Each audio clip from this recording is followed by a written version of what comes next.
con las altas temperaturas es muy frecuente que disminuya el efecto positivo óptimo de los desodorantes o antisudorales, o que en su defecto el uso excesivo pueda provocar irritaciones en la piel. El propósito es simple, la gente prefiere evitar obviamente los malos olores y busca estrategias para poder hacerlo. Pero consultamos con una dermatóloga quien nos dijo cuál es el camino correcto para evitar estas situaciones. La incomodidad de padecer olor bajo las axilas no es solo una cuestión de gusto o estética y puede influir incluso en la autoestima y el relacionamiento de los afectados con las demás personas. Con las altas temperaturas, el sudor aumenta y el efecto de algunos desodorantes y antisudorales disminuye. La dermatóloga Rocío Marecos asegura que una higiene frecuente es tan importante como el uso de desodorantes para combatir a las bacterias que producen los malos olores. O sea, lo más importante son baños diarios y frecuentes, incluso 3 veces por día, ¿verdad? Y la higiene con agua y jabón de las axilas, una higiene importante sería, ¿verdad?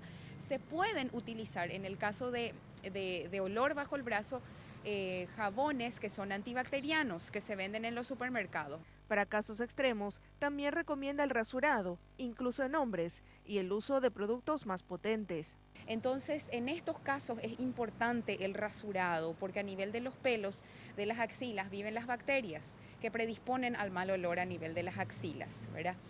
Existen también en el mercado desodorantes especiales o antisudorales muy potentes que contienen una sustancia llamada cloruro de aluminio, que es una sustancia muy efectiva como antisudoral, pero a su vez es una sustancia muy irritante.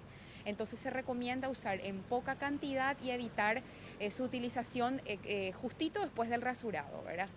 En el verano, también es más frecuente la aparición de irritaciones en los pliegues de la piel, especialmente en las axilas, lo cual se complica con el uso de desodorantes. La elección del producto también es importante.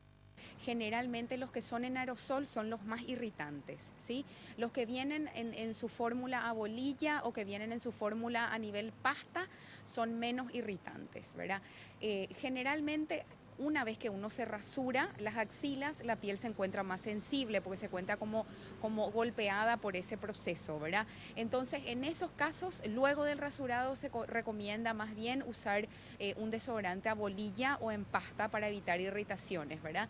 Los propios fabricantes de desodorantes y antisudorales también recomiendan la aplicación inmediata después del baño con la piel seca para optimizar su efecto prolongado.